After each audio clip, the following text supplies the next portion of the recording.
Vous avez parlé de l'adoption prénatale. Alors ça, c'est un sujet qui est très original, qui vous est propre.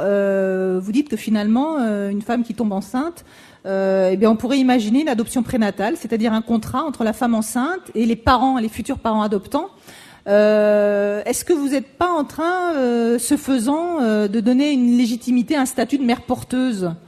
Ah non, non, permettez-moi, parce que la mère porteuse, elle passe un accord avec les parents avant de tomber enceinte. Là, l'idée, c'est de donner un choix aux femmes, un choix. On n'est pas obligé d'utiliser ce choix, hein. Le principe du choix, c'est que justement, on peut le refuser. Le choix, c'est lorsque une jeune femme, ou une femme d'ailleurs, tombe enceinte et ne peut pas garder cet enfant, mais qu'elle veut quand même le mettre au monde, ça arrive, hein. Plutôt que de s'angoisser à se dire je vais accoucher sous X et puis je ne sais pas ce que cet enfant deviendra, je ne sais pas s'il ne traînera pas dans un orphelinat pendant 5 ans, 10 ans, ce qui est une angoisse, j'imagine, profonde. Eh bien, à partir du moment où elle vient, où elle exprime cette inquiétude, un organisme la met en contact avec des couples qui sont des couples adoptants et où elle peut se dire, ben voilà, je vais connaître ce couple et lui confier mon enfant au moment où j'accoucherai. C'est un plus, hein. Encore une fois, c'est un choix supplémentaire. Ça n'est ni une obligation, ni rien de tout cela. Mais je pense que ce serait susceptible de rassurer ces mères qui, en même temps, pour des raisons X ou Y, ne veulent pas avorter. Vous savez quand même que toutes les religions sont contre l'avortement. Il faut quand même qu'on se le dise entre nous, il faut le savoir. Toutes les religions, on n'en parle jamais, on parle souvent de la religion catholique, hein, qui condamne l'avortement, mais la religion musulmane condamne l'avortement, la religion juive condamne l'avortement. C'est un fait, c'est pas à peine de s'en scandaliser. C'est ainsi. Bon, il peut y avoir des femmes ou des jeunes femmes qui, pour des raisons religieuses, ne voudraient pas avorter. Est-ce qu'on peut leur donner le choix de se dire, bon ben voilà, je vais être sûr que je vais pas laisser mon enfant dans un orphelinat ou à la DAS ou sans savoir ce qu'il va devenir. Vous nous dites que vous êtes toujours pour le droit à l'avortement. De toute façon, vous ne remettez pas en question ce droit et cette loi. Mais le statut. Dit ça il y a à peu près 3 minutes. Oui, donc je dis, vous avez dit que voilà, vous étiez pour le droit à l'avortement. Mais avec cette adoption prénatale, finalement, cette jeune fille enceinte qui va confier plus tard le bébé qu'elle aura au bout de 9 mois, donc finalement, vous accordez un statut à l'embryon parce que vous êtes en train de dire que l'embryon existe, que c'est un...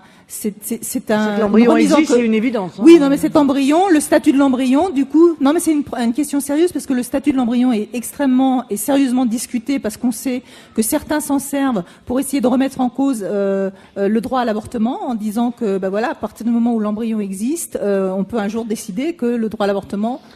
Non mais je vois pas le rapport avec l'adoption prénatale, permettez-moi.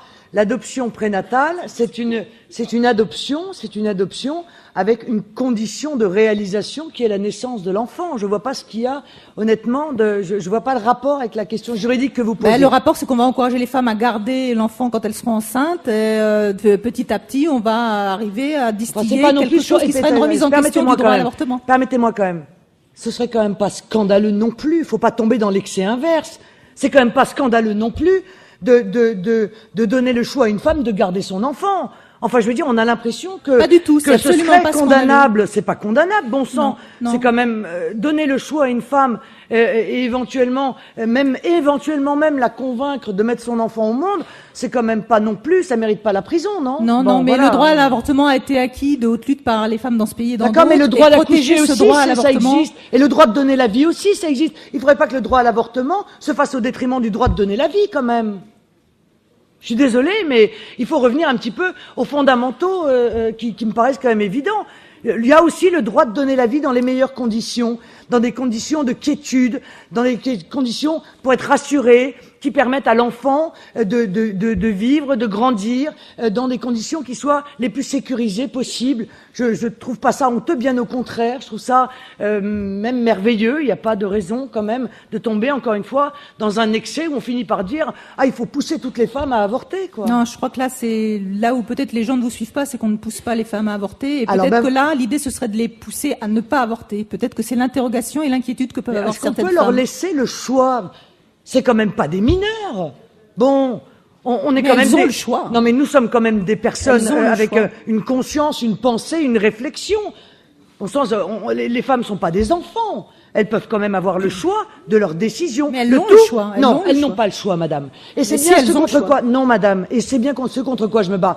Les femmes se sont battues pour avoir le droit d'avorter. Aujourd'hui, il y en a beaucoup qui n'ont pas d'autre choix que d'avorter. Voilà. Parce qu'on ne leur donne pas une aide économique suffisante. Parce que on ne leur offre pas la possibilité de garder leurs enfants. Et bien souvent, ces femmes avortent parce qu'elles n'ont pas d'autre moyen que d'avorter. Parce qu'elles aimeraient bien garder leur enfant, mais qu'elles n'ont pas le logement adéquat. Elles n'ont pas les aides adéquates. Parce qu'elles ont été abandonnées par le concepteur de l'enfant en question. Alors voilà, moi je veux juste redonner le choix aux femmes. Mais le vrai choix, voilà, le véritable choix, oui ou non. Non, mais pas seulement oui ou oui.